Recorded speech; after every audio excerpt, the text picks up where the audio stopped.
Nadreen, Mushtaba खामनाई के हवाले से खबर है कि एक दूसरी अहम शख्सियत ने मुश्तबा खामनाई से मुलाकात की है। देखें, इससे पहले एक मुलाकात हुई थी उनकी ईरानी सदर से, जो रिपोर्ट हुई 7 मई को ईरानी सदर ने मुलाकात की थी। और अब एक मुलाकात हुई है खातमुल अंबिया सेंट्रल हेडक्वार्टर के कमांडर अली अब्दुल हई से। और ये जो मुलाकात हुई है ये भी खुफिया रखी गई है, लेकिन मुलाकात अनाउंस कर दी गई है। देखिए, मुश्तबा खामनाई अब आहिस्ता आहिस्ता एक्टिव हो रहे हैं। ये ईरान के नए सुप्रीम लीडर हैं। इसराइल और अमेरिका अपने पूरे वसाइल लगाने के बावजूद ये पता करवाने में कामयाब नहीं हुआ कि वो किस खुफिया ठिकाने पर मौजूद है, वरना उनके ऊपर जरूर अटैक किया जाता। इससे पहले जब अटैक किया गया था तो उसके अंदर वो शदीद जख्मी हो गए थे और उनका तकरीबन सारा खानदान शहीद हो गया था। अब वो जख्मी हो गए थे, उनके बारे में बताया जाता है, मुबैना इतलात हैं ईरान की जानिब से, तो कोई खबर ऐसी नहीं दी गई कि वो जख्मी काफी हो गए थे। उनके बाजू पर शदीद चोटें आई थी, उनकी टांग पर चोटें आई थी, लेकिन काफी बेहतरी उनकी सेहत में आई है। दूसरा, उनके चेहरे पे कुछ चोटें रिपोर्ट हुई थी और कुछ प्लास्टिक सर्जरीज की जाएंगी, इस बारे में भी बातचीत की गई थी, लेकिन ईरान की जानिब से कोई कंफर्मेशन नहीं है। ये खबरें सोर्सेज के जरिए से सामने आती रही। अब मेडिकल का अमला उनके आसपास मौजूद है, लेकिन वो पूरे होशो हवास में हैं और ये जितने भी अहम फैसले हो रहे हैं उन फैसलों में वो अपना किरदार अदा करते हैं। नामालूम मकाम से वो अपनी पैगाम रसानी कैसे करते हैं, ये इंपॉर्टेंट है। वो एक बहुत पुराना तरीका था खत लिखकर भेजना। ना वो टेलीफोन इस्तेमाल करते हैं, ना कोई मवासलाती निजाम वहां पे है, ना वहां पे कोई सिग्नल आते जाते हैं। तो ईरानी सुप्रीम लीडर मुश्तबा खामनाई इस वक्त खत लिख के उसके जरिए से अपने पैगामात अपनी हुकूमत तक पहुंचाते हैं और जितनी अहम चीजें हैं वो भी उन तक तहरीरी तौर पे पहुंचाई जाती हैं और उनको बताया जाता है। तो इस तरीके से वो अभी तक सरवाइव कर रहे हैं और मैनेज कर रहे हैं। मेरे ख्याल में इस वक्त का इंतजार करेंगे जब तक कि मुकम्मल ठोस जंगबंदी नहीं हो जाती। अभी अमेरिका का एतबार नहीं किया जा सकता, क्योंकि आयतुल्लाह अली खामनाई की अभी फ्यूनरल का भी एहतमाम होना है, जिसमें पूरा खानदान भी सामने आएगा, ईरान की सियासी क़यादत भी सामने आएगी और अवाम लाखों की तादाद में बाहर निकलेंगे। ये काम अभी ईरान में होना है नाज़रीन। लेकिन आयतुल्लाह अली खामनाई की शहादत के बाद दुनिया में ना एक नई सोच पैदा हो गई है। मादुरो को उठाकर ले गए, आयतुल्लाह अली खामनाई शहीद हो गए। इससे ये पता चल रहा है कि जो सियासी क़यादत है दुनिया के अंदर या लीडर्स हैं वो अब महफूज नहीं है। ताकतवर आएंगे, आकर उनको मार देंगे। तो शुमाली कोरिया ने अपने आइन में एक अजीबोगरीब तब्दीली कर दी। अल्फाज बिल्कुल ये नहीं है, लेकिन उसका मतलब मैं आपको बता देता हूं। पूरी दुनिया का मीडिया ये रिपोर्ट कर रहा है कि आइन में ये लिख दिया गया है कि अगर किसी सूरत भी किम जोंग उन, जो शुमाली कोरिया के सरबराह हैं, अगर उन्हें किसी भी सूरत में कुछ हो जाता है या उन्हें कत्ल कर दिया जाता है तो शुमाली कोरिया ऑटोमेटिकली फौरी तौर पे एटमी हमला कर देगा। अब वो ये एटमी हमला किस पे करेगा इसके बारे में कुछ नहीं पता, लेकिन वो एटमी हमला कर देगा। अब शुमाली कोरिया का दुनिया में दुश्मन कौन है? वो अमेरिका को अपना मेन दुश्मन समझते हैं। उनकी जनूबी कोरिया से भी लड़ाई है, उनकी जापान के साथ भी लड़ाई है। वो अमेरिकी इत्तेहादियों से उनका फटा है। चाइना और रशिया उसके बड़े इत्तेहादी हैं शुमाली कोरिया के, जबकि शुमाली कोरिया अमेरिका को अपना सबसे बड़ा दुश्मन समझता है। अब ये अमेरिका में खतरे की घंटी बज रही है कि अगर किम जोंग उनको कुछ भी हो गया तो ये ऑटोमेटिकली वहां से एटम बम और मिसाइल उड़ेंगे और वो एटम बम मारेंगे अमेरिका के ऊपर या अमेरिका के इत्तेहादियों के ऊपर। अब ये कॉन्स्टिट्यूशन में लिख दिया गया। कॉन्स्टिट्यूशन में जो लफ्ज इस्तेमाल किया गया है वो बराह रास्त ये लफ्ज तो नहीं है कि किम अगर कत्ल हो जाता है। वहां पे जो वर्ड इस्तेमाल किए गए हैं, if the command and control system over the state's nuclear forces is placed in danger by hostile forces, ये वहां पे जुमला इस्तेमाल किया गया। लेकिन असल बात यह है कि वहां पे जो कमांड एंड कंट्रोल सिस्टम है उसका मरकज किसके कंट्रोल में है? वो तो किम के कंट्रोल में है। तो अगर किम जोंग उनको कुछ होता है, और सादा मतलब यह है कि अगर उन्हें कत्ल किया जाता है, तो अब तो वो बहुत महफूज आदमी है। दुनिया को उनकी हिफाजत का बंदोबस्त करना चाहिए, उनकी सिक्योरिटी का, उनकी हिफाजत का, क्योंकि अगर उन्हें कुछ हो गया तो वो एक कॉन्स्टिट्यूशन में ऐसी चीज लिख गए हैं और वो एक ऐसा सिस्टम बना रहे हैं जिससे ऑटोमेटिकली मिसाइल उड़ेंगे और वो उनके दुश्मनों के ऊपर बरसेंगे। तो सर मैं बताता हूं, इस पर डिटेल में बाद में बात करेंगे कि यूएई पाकिस्तानी शहरियों को डिपोर्ट कर रहा है और बड़ी तादाद में पाकिस्तानी शहरियों को पाकिस्तान भेज दिया। नादरीन, मुज़ाकरात को लेकर के बहुत सारी खबरें चल रही थी। जंग ने तो इसकी जो है वो मेन हेडिंग छाप दी थी, उसके बाद से रोला पड़ा हुआ है। अंसार अब्बासी साहब की खबर थी। अब पाकिस्तान तहरीक इंसाफ ने भी इसके ऊपर अपना मौक़िफ़ दिया। अली अमीन गंडापुर साहब के बयान से मामला शुरू हुआ कि उन्होंने कहा कि इमरान खान ने मुज़ाकरात के लिए हामी भर ली है या इमरान खान ने मुज़ाकरात की इजाजत दे दी है।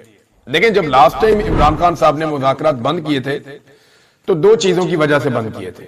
उन्होंने कहा था कि मुज़ाकरात सिर्फ इस सूरत में हो सकते हैं कि आप जुडिशियल कमीशन बना दें 9 मई पे और 26 नवंबर पे जहां कत्लेआम हुआ, और दूसरा उन्होंने ये कहा कि जो बेगुनाह कैदी जेलों के अंदर बंद किए हुए हैं, मेरी बात छोड़ो, जो बेगुनाह कैदी जेलों के अंदर बंद किए हुए उन्हें रिहा किया जाए। ये दो बड़े जायज मुतालबात थे इमरान खान साहब के। सियासी कैदियों को छोड़ो और एक आप जुडिशियल इंक्वायरी करवाओ 9 मई की और 26 नवंबर की। ये दोनों काम नहीं किए गए तो इमरान खान साहब ने मुज़ाकरात खत्म कर दिए। अब अगर इतना लंबा अरसा गुजरने के बाद 6-7 माह गुजरने वाले हैं या 6 माह गुजरने के बाद इमरान खान साहब इन मुतालबात से पीछे हटकर दोबारा मुज़ाकरात में आ जाते हैं गैर मशरूत तौर पे, तो फिर पाकिस्तान तहरीक इंसाफ ने इसमें क्या गेन किया, ये सवाल भी है। लेकिन सलमान अकरम राजा साहब ने और जुनैद अकबर साहब ने एक स्टेटमेंट दिया है, जबकि शेख वकास अकरम का कहना है कि वो तस्दीक नहीं कर सकते जो खबर दी गई जंग अखबार में। उन्होंने कहा ये खबर गलत है, ऐसे कोई मुज़ाकरात नहीं होने जा रहे।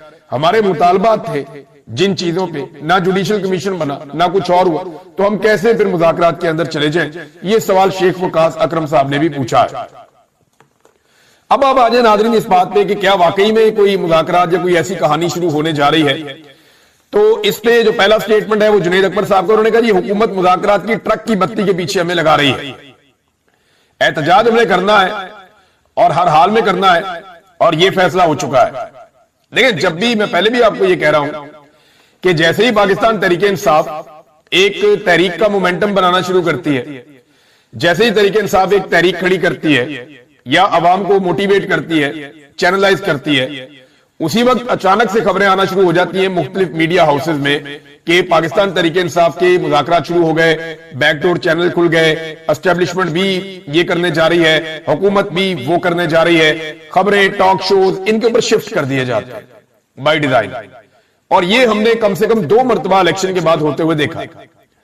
तो दोनों मरतबा कोशिश ये की गई कि अवामी एहतजाज जो है उसको कम किया जाए या अवाम को मायूस किया जाए कि बाहर आने की जरूरत ही कोई नहीं है, वहां तो मुज़ाकरात हो रहे हैं।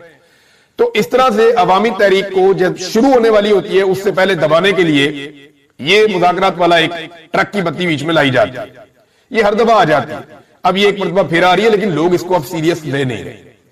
पाकिस्तान तहरीक इंसाफ तो बिल्कुल नहीं ले रही। इसमें जो सलमान अकरम राजा साहब का स्टेटमेंट है, उन्होंने निजी टीवी से बात करते हुए कहा कि ऐसे कोई शवाहिद नहीं है कि मैं कहूं कि निजाम होश के नाखून लेने पर आमादा है, यानी एस्टेब्लिशमेंट को होश आ रही है, ये को मुझे ऐसे शवाहिद नहीं मिले।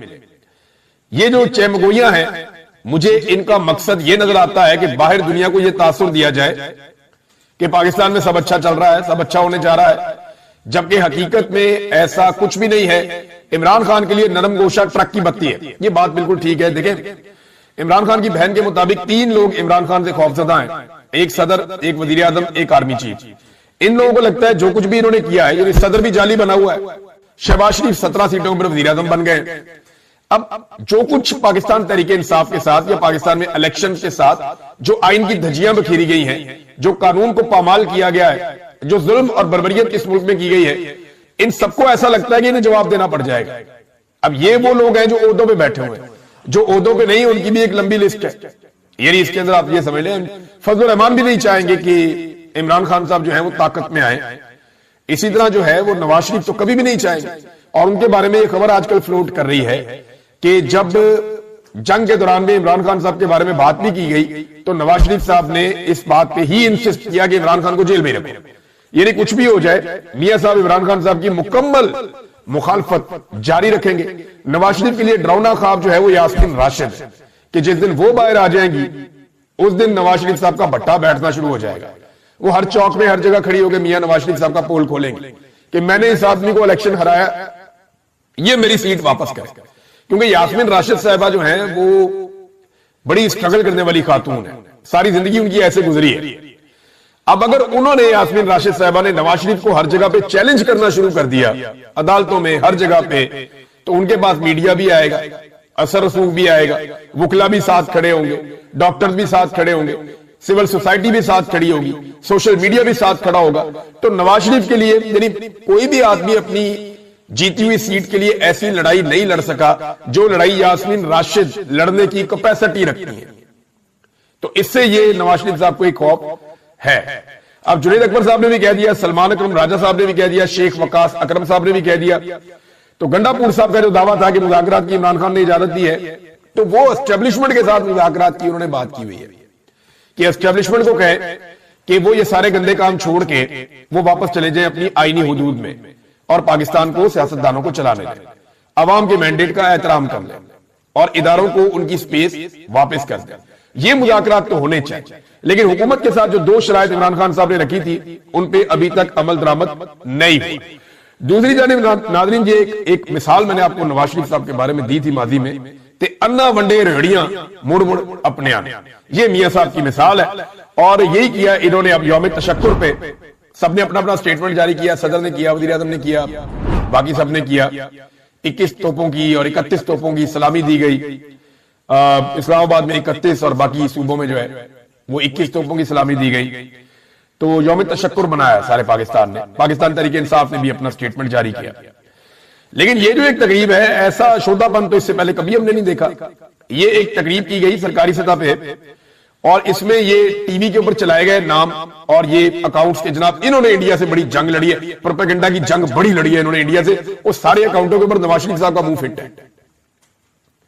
میاں صاحب کے جو پیڈ اکاؤنٹ ہیں پی ایم ایل این کے, ان کی پروموشن کی گئی جناب, انہوں نے لڑی ہے انڈیا کے ساتھ لڑائی. اب ذرا حقیقت میں آپ کے سامنے رکھتا ہوں کہ ایکچولی انڈیا کے ساتھ کون لڑا. پی ٹی آئی اور پی ایم ایل این کا موازنہ کر لیتے ہیں نا, جو عام پاکستانی ہے جو زیادہ سیاست میں حصہ نہیں لیتا, لیکن آج وہ موجودہ حالات کے تناظر میں عمران خان کے ساتھ کھڑا ہے. سوشل میڈیا ایکٹیوسٹ, ایک عام پاکستانی جو سوشل میڈیا استعمال کرتا ہے, اس کو بھی ذرا چھوڑ دیں تھوڑی دیر کے لیے. اب آپ آ جائیں پاکستان تحریک انصاف اور پی ایم ایل این کے کمپیریزن پہ, اور یہ کمپیریزن ہمارے سامنے موجود ہے. اس میں 8 مئی سے 12 مئی کے دوران نون لیگ کی طرف سے ٹوٹل 184 پوسٹیں کی گئیں, جبکہ پاکستان تحریک انصاف کی طرف سے 641 پوسٹیں کی گئیں. ان میں جو اوریجنل پوسٹ ہے نون لیگ کی 100 اور پی ٹی آئی کی جو آفیشل ہے وہ 198 ہے, یعنی دگنی پوسٹ کی پاکستان تحریک انصاف